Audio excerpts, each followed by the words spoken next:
Assalamualaikum warahmatullahi wabarakatuh. Selamat siang, salam sejahtera buat kita semua.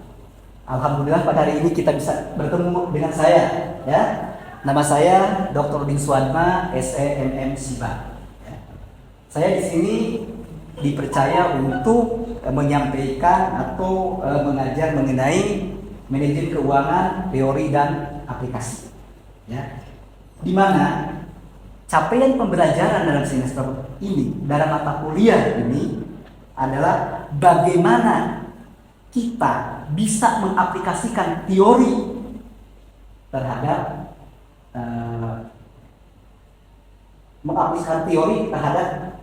dunia nyata di tempat perusahaan. Ya. Jadi bagaimana kita bertanggung jawab atas tugas-tugas kita sebagai manajer keuangan.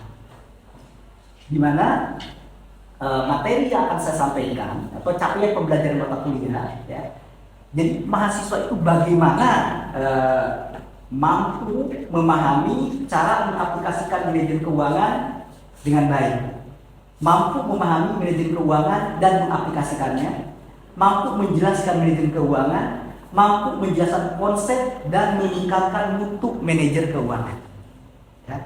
Nah, kemudian sebagai rujukan buku yang saya pakai adalah buku saya sendiri, ya. Jadi manajemen keuangan teori dan aplikasi, ya, itu karya saya sendiri tahun 2023, ya.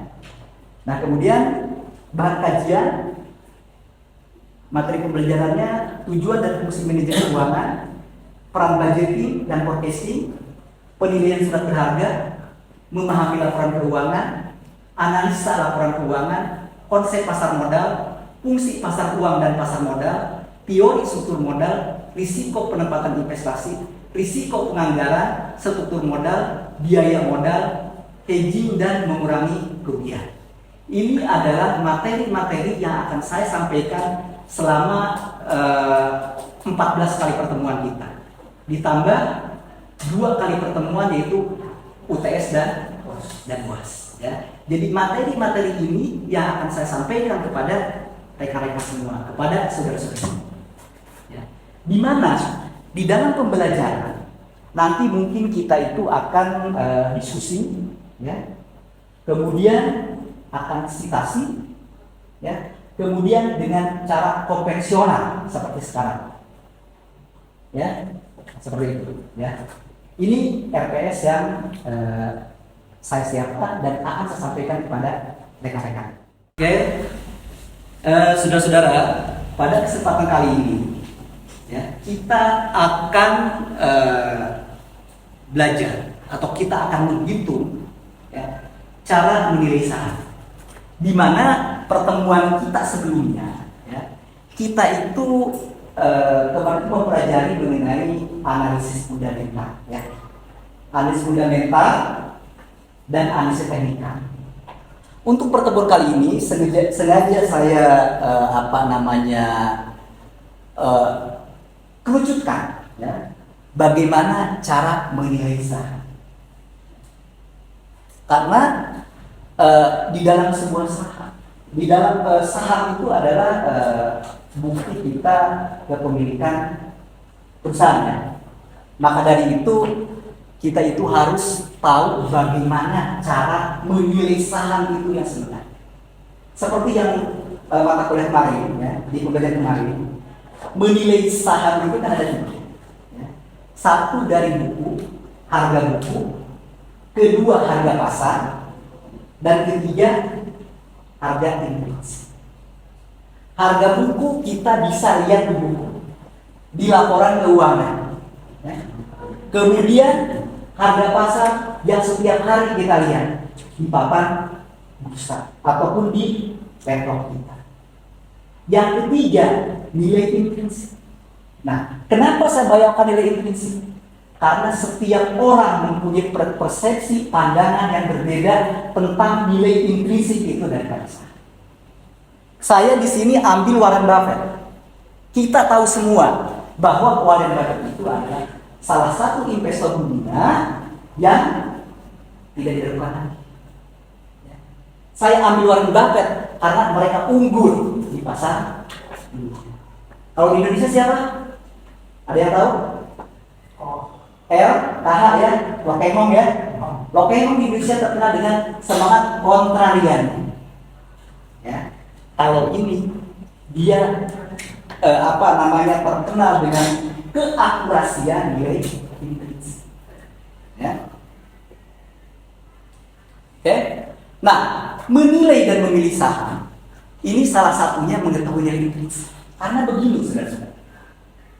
Kita mau membeli sesuatu itu harus tahu apa yang kita beli. Betul nggak?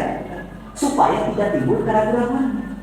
Nah, saham itu nilai perusahaan itu ada di dalam nilai intrinsik. Karena nilai intrinsik itu adalah nilai dari suatu perusahaan. Nama baik perusahaan ada di sana, profitable ada di sana, fundamentalnya ada di sana. Makanya kita wajib mengetahui nilai intrinsik. Kemudian kedua, fundamental perusahaan yang bagus. Harus membeli di harga diskon. Memahami usaha emiten tersebut, perhatikan book value. Book value kemarin kita sudah ya. Kemudian pahami usaha emiten. Kenapa kita harus memahami usaha emiten? Ya karena kita mempunyai saham itu. Ya, kalau kita tidak paham saham apa yang kita beli, usahanya apa, berarti kita seperti membeli kucing dalam karung. Itu tidak boleh. Itu tidak boleh. Jadinya berarti apa? Haram. Ya, jadinya haram. Adanya keraguan-keraguan. Makanya kita harus pahami usaha emitennya. Contoh, sekarang TLKM itu dari Agustus sampai sekarang itu dia turun. Tetapi kalau kita sudah menghitung nilai intrinsiknya, kita tidak ragu-ragu. Next time pasti dia akan naik lagi. Betul nggak? Ya, seperti itu. Oke? Nilai intrinsik adalah nilai yang sesungguhnya dari suatu saham. Nilai tersebut berbeda dengan nilai pasar atau berbeda dengan nilai buku.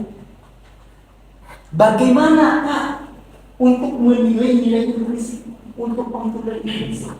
Kalau Warren Buffett, dia menghitungnya itu berapa keuntungan per lembar saham tiap tahun kenaikannya, gitu kan? Nah itu dia seperti itu. Kemudian dia memprediksi apakah perusahaan ini sanggup hidup 10 atau 2 tahun ke depan. Kemudian itu dikalkulasi, ya, ditarik dari future value, ditarik ke present value, jadilah nilai intrinsik saham pada saat ini. Ya, jadi seperti itu. Contoh di sini, harga sebuah saham berkode AAA 10.000, sedangkan harga wajar 500. Hal ini menandakan harga ini sudah mahal karena di atas nilai wajarnya. Ya, ini bisa dipahami. Nah, ini kemudian mengetahui nilai intrinsik saham, rumus Warren Buffett yang akan kita pakai. Kenapa saya istilahnya Warren Buffett lah yang saya pakai untuk menjelaskan ini kepada saudara-saudara semua. Karena kita tahu Warren Buffett menjadi investor saham yang sangat sukses karena keahliannya dalam menentukan nilai intrinsik dari suatu saham. Contoh nih, saham A 100, oke? Kemudian saham B 150, saham C 200. Sementara harga dari ketiga saham tersebut di market masing-masing A 80, B 70, C 250. Coba mana yang akan dipilih oleh Buffett? Saham B. Saham B. Kenapa? Diskonnya paling besar, ya, seperti itu. Jadi ingat, Buffett tidak peduli jika saham B ini harganya dari si PER atau PBV cukup mahal, asalkan perusahaan benar-benar bagus yang ditunjukkan dengan nilai intrinsiknya yang tinggi, tetap mereka beli. Gitu ya. Kenapa begitu? Karena tadi Warren Buffett tadi dia itu membeli saham itu adalah dia sudah melakukan evaluasi tentang emitennya. gitu ya, sudah melakukan evaluasi tentang emitennya. Ya. Nah, ini langkah-langkah menghitung nilai intrinsik kalau Anda dapat. Pilih saham dengan fundamental yang bagus. Ya. Dari mana, Pak? Saya bisa lihat nilai fundamental. Nilai fundamental itu semua bisa dilihat di dalam laporan keuangan perusahaan. Makanya, sebagai seorang investor itu harus mau membaca. Ya. Laporan keuangan itu dibaca, dianalisa. Karena semua informasi perusahaan itu ada di dalam laporan keuangan, gitu ya. Kedua, di sini memahami usaha bisnis emiten tersebut. Selain punya kinerja yang stabil di masa lalu, juga harus mengerti besar tentang perusahaan serta jenis usaha bisnisnya. Analoginya seperti ini, ya. Balik lagi ke perusahaan yang merekrut pegawai tadi. Apakah sebuah perusahaan akan langsung mempekerjakan seorang karyawan hanya karena CV-nya bagus? Jelas tidak.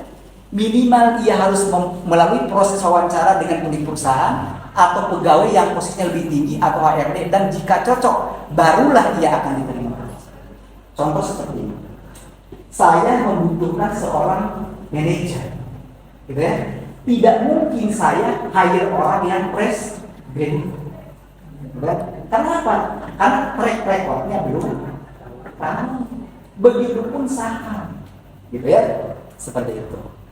Ini kita harus memperhatikan book value-nya. Kemudian ini contoh perhitungannya. Contoh perhitungan. Contoh ini saya ambil saham TLKM, saham yang buncit, ya. Saham bukan saham abal-abal yang fundamentalnya bagus. Contoh seperti ini, nilai ekuitasnya 101,2 triliun, mewakili ekuitas 1027. Ini laporan keuangan tahun 2020. Maka setelah saya memprediksikan bahwa TLKM itu 20 tahun itu dia akan exit, gitu ya. Dan akumulasi EPS itu kan 4.080 ditambah ekuitas 1027 tadi, maka kita memperoleh 5.507. Angka 5.507 per saham inilah yang kemudian menjadi nilai intrinsik awal bagi saham TLKM. Oke, lihat kita ke depan, ya rekan-rekan. Ini adalah analisa teknikal.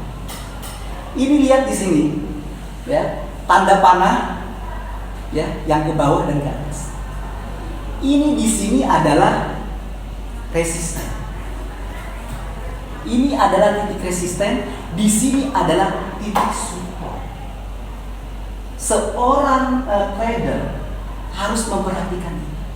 Ini adalah suatu sinyal di mana kita harus beli, di mana kita harus mempertimbangkan jual. Ya, oke. Terima kasih pertemuan kali ini. Ya, silahkan siapa yang akan berdiskusi, akan bertanya mengenai ini. Saya buka. Silakan pertanyaan pertama. Ya, silakan. Namanya siapa? Hai, Pak. Imamnya. Ya, silakan. Terima kasih atas kesempatannya, Pak. Ya. Pertanyaannya singkat saja. Seberapa penting mengetahui nilai intrinsik, titik support dan titik resistensi untuk menentukan sejauh mana saham itu untuk layak dibeli? Terima kasih. Ya, terima kasih. Saya akan coba jawab ya. Silahkan kalau bisa jawaban saya belum tepat, interupsi, kita diskusi ya. Oke. Seberapa besar mengetahui nilai intrinsik? Nilai intrinsik itu adalah nilai benar-benar itu dari suatu saham atau nilai perusahaan itu ya. Jadi sangat penting ya, dengan ada nilai intrinsik kita tahu bahwa perusahaan ini adalah nilainya seperti ini. Setelah kita mengetahui nilai intrinsik ya, setelah kita mengetahui nilai intrinsik, kita itu tidak akan ragu-ragu lagi, tidak ada keraguan lagi di dalam kita ya. Karena apa? Kalau kita ragu-ragu, akhirnya kita dengan bisnis ini pun kita akan ragu. Apalagi polaritas yang sangat tinggi. Ya. Polaritas yang sangat tinggi, kita ada keraguan dengan saham yang kita beli. Hidup kita tidak akan. Setelah kita menuntut nilai intrinsik, ya, walaupun keadaan pasar naik turun, tapi kita yakin next time ini pasti seperti ini. Itu ya, itu nilai intrinsik. Kedua, tadi mengenai titik support dan titik resisten. Nah, seorang trader biasanya dia itu akan membeli saham itu pada saat ada di titik support, ada di titik rendah sini. Ya, itu membeli saham. Kemudian dia memutuskan untuk menjual saham. Biasanya itu ada di posisi resisten ini. Jadi saudara silakan dianalisa teknikalnya gimana. Pada saat mau beli, usahakan ada di titik support. Pada saat mau lepas, ada di titik resisten. Gitu. Oke. Jika tidak ada lagi pertanyaan, perkuliahan kita hari ini kita cukupkan sampai di sini. Terima kasih. Wassalamualaikum warahmatullahi wabarakatuh. Waalaikumsalam.